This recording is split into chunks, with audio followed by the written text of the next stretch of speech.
त्या रात्री सह्याद्री शांत नव्हता. तो वाट पाहत होता. शतकांची वेदना, जनतेचा आक्रोश, धर्माचा अपमान सगळं आकाशात साचलं होतं. शिवनेरीवर एक माता उभी होती. डोळ्यात अश्रू नव्हते, डोळ्यात निर्णय होता. आई भवानी, राजे खूप झाले, आता छत्र दे, असा पुत्र दे ज्याच्या जन्माने तलवारी दिशा बदलतील आणि अन्याय गुडघे टेकतील. क्षणभर वारा थांबला, जग थांबलं. 19 फेब्रुवारी 1630 आणि इतिहासाने श्वास घेतला.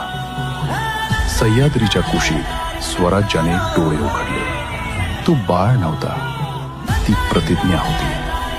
तो मनुष्य नव्हता, ती युगाची सुरुवात.